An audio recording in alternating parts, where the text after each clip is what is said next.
do something and be something different. And you're willing to get to the edge, knowing you might fall, but also knowing you might fly. Working out is not life. To me, it's not about the body. It's completely about the mind. Sebelum dimulai, klik tombol subscribe dan klik loncengnya ya guys. Terima kasih.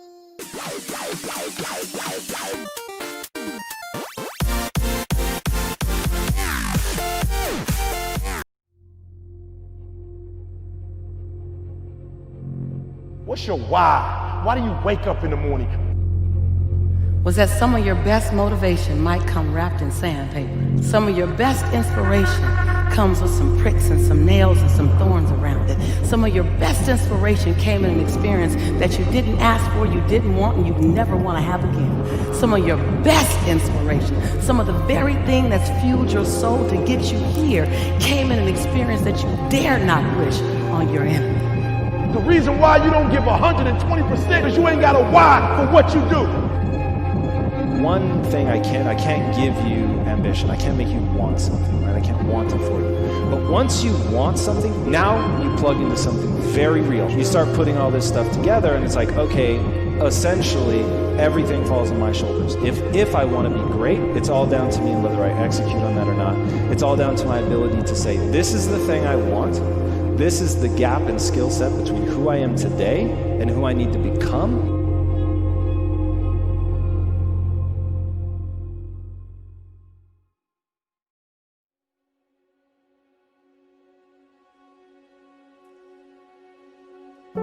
Rather than accept personal accountability for why things didn't work out, or maybe a relationship didn't work out, or a job or whatever, we often point the finger. And you'll see it, it's very common in today's society.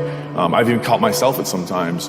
When things didn't happen, maybe you want to mentally, point the finger at someone else, or this is why this didn't happen. And I have to catch myself and reassign blame, because the minute you're deflecting, the minute you're redirecting someone else's direction, all you've done is mask an insecurity in yourself, and you've taken a fear of the realization that the shortcomings lied with you, and try to cover it up. And like I told you, that fear is like a burning fire, a small fire, and the minute that you refuse to address it, all you're doing is you're putting wood on it, you're pouring gasoline.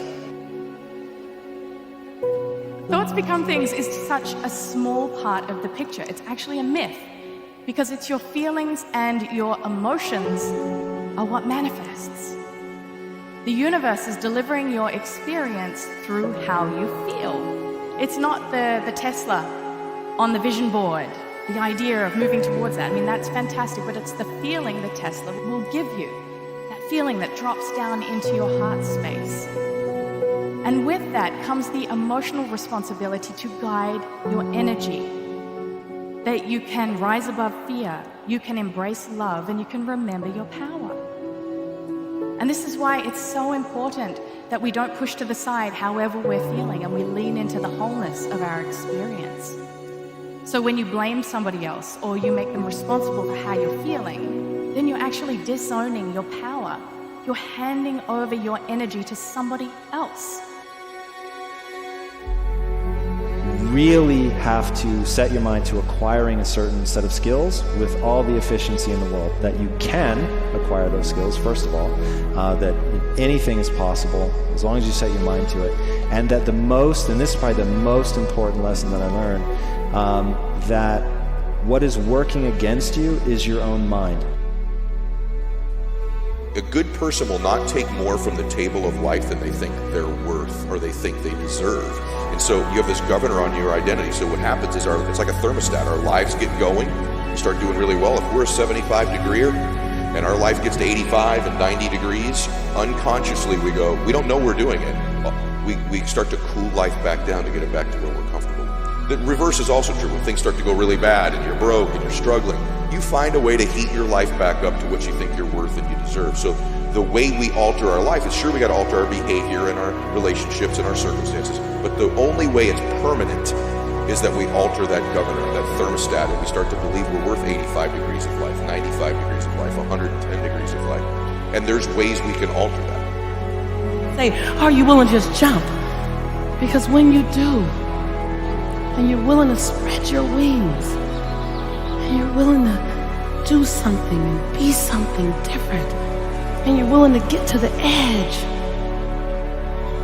knowing you might fall, but also knowing you might fly. Working out is not life. To me, it's not about the body. It's completely about the mind. When you're starting your day at 4:30 in the morning, whatever, do that.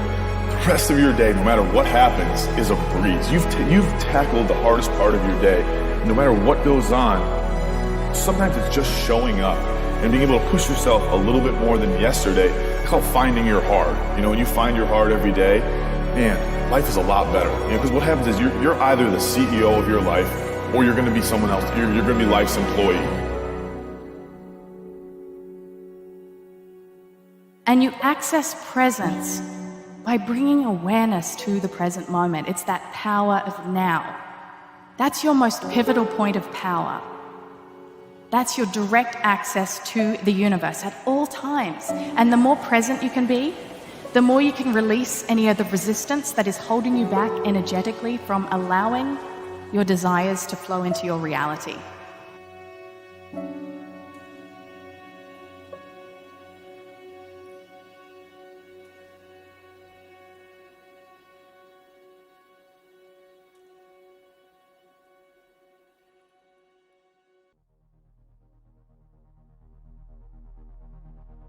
Is that you put yourself in circumstances that are demanding of you past what you think your capacity is, and when you succeed at them, you build a new water line. You do. You throw yourself out there past where you're comfortable, and you do an 85 degrees behavior, and you knock it out of the park, and you go, your brain starts to believe it. Repetitiously, when you start doing that, you build a new line. Now you're 85 degrees. That's number one. The second way, though, is association. If you're around people, whatever that endeavor is, if it's a sport you're in, or if it's a business, or your faith, or your peace, if you begin to associate with people who live in that space at a higher temperature than you, through association you get heated up. Take the setbacks and turn them into valuable information. When you think within the growth mindset framework of developing your abilities over time, in the framework of who you are, all of us have unique things to contribute if we stick to what we're doing.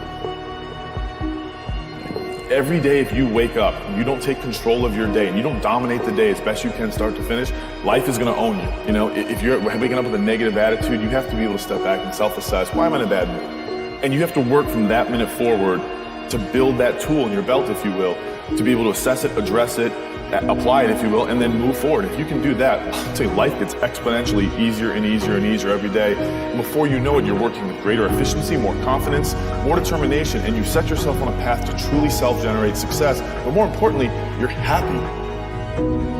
Groundwork of beginning to build self-confidence is to begin to keep the promises you make to you. And that's why it's important to begin to even make small promises. If you're going to get up at a certain time in the morning, not only do it, but then give yourself credit. Say, I did what I said I was going to do. If you're constantly being influenced and moved by what other people think about you, it means there's a deficiency in what you think about you. The number one addiction in the world today is the addiction to other people's approval. And that's because we don't approve of ourselves.